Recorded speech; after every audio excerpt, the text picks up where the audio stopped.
আসসালামু আলাইকুম বন্ধুরা, আজকে আমি তৈরি করে দেখাবো হালিম। হালিমটা আমি তৈরি করব প্যাকেট হালিম দিয়ে। খুব সহজভাবে কিভাবে হালিম তৈরি করা যায় সেই রেসিপিটি আপনাদের সঙ্গে আজকে আমি শেয়ার করব। আশা করি রেসিপিটি আপনাদের কাছে ভালো লাগবে, আর ভালো লাগলে প্লিজ আমার চ্যানেল সাবস্ক্রাইব করবেন এবং পাশে থাকা বেল আইকনে ক্লিক করে রাখবেন, যাতে আমার চ্যানেলের নতুন নতুন ভিডিওগুলির নোটিফিকেশন সহজেই আপনাদের কাছে পৌঁছে যায়। আমি এখানে একটা হালিম মিক্সের প্যাকেট নিয়েছি। দেখুন, আমি একটা রাঁধুনি হালিম নিয়েছি। এর ভিতরে দুইটা প্যাকেট থাকে, একটা মশলা, একটা ডাল চালের মিক্সচার। তো আমি মিক্সচারটা পানি দিয়ে ভিজিয়ে রাখবো আধা ঘন্টার মতো এখানে। তাহলে হবে কি, এটা সেদ্ধ হতে বেশি সময় লাগবে না। আমি গরম পানি দিয়ে এটা ভিজিয়ে দিয়েছি। দেখুন, একটু নাড়িয়ে দিতে হবে ভিজিয়ে, না হলে আবার দলা বেঁধে যেতে পারে। আমি এখানে চিকেন নিয়েছি 300 গ্রাম, কারণ চিকেনটা আমাদের কাছে অ্যাভেলেবেল থাকে সবসময়। তাই আমি চিকেনটা দিয়েই হালিমটা আজকে রান্না করব। দেখুন, একদম ছোট ছোট পিস করে নিয়েছি। আমি চুলে একটা প্যান বসিয়ে দিয়েছি, এতে দিয়ে দিচ্ছি 1/2 কাপ তেল। এতে দিয়ে দিচ্ছি 1/2 কাপ পরিমাণ পেঁয়াজ। পেঁয়াজটা আমি একটু লাল করে ভেজে নিব। পেঁয়াজটা আমি ভেজে নিচ্ছি।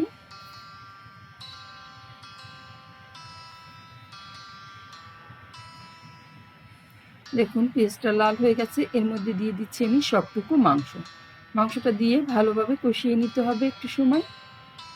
দেখুন, আমি উল্টে পাল্টে কষিয়ে নিচ্ছি।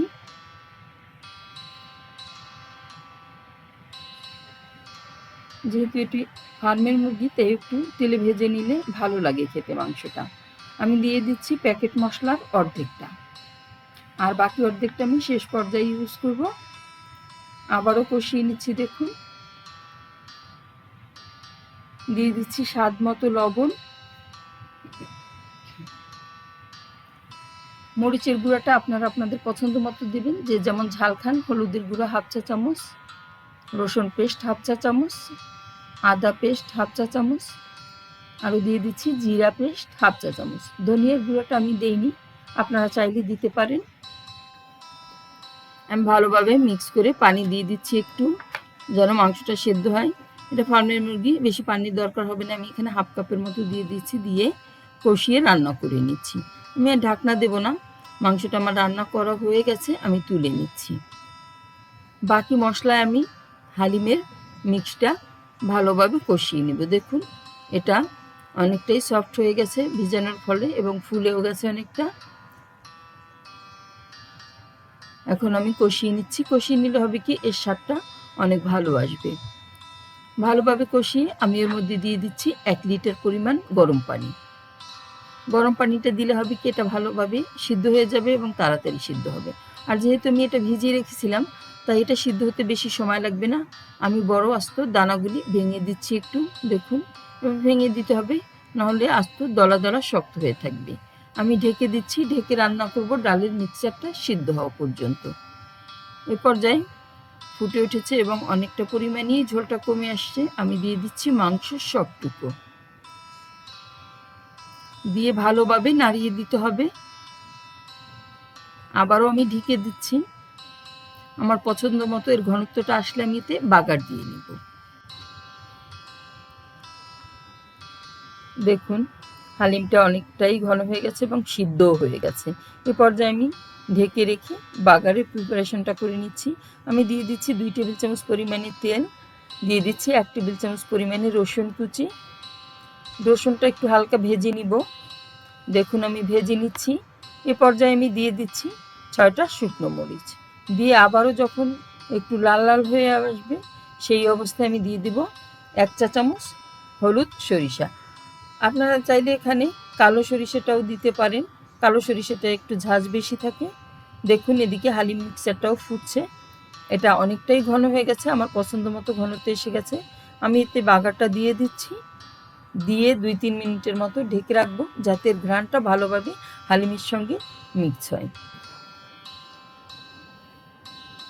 আমার 2-3 মিনিট হয়ে গেছে। এখন আমি বাকি মশলার মিক্সচারটুকু দিয়ে দিচ্ছি হালিমের মধ্যে। ভালোভাবে ছড়িয়ে দিব সব জায়গায়। দিয়ে এর মধ্যে দিয়ে দিচ্ছি 1/2 চা চামচ গরম মশলা। শেষে দিলে হবে কি, এর ঘ্রাণটা ভালো থাকবে এবং স্বাদটাও ভালো হবে। দিয়ে আমি 5 মিনিট লো হিটে রান্না করে নিব।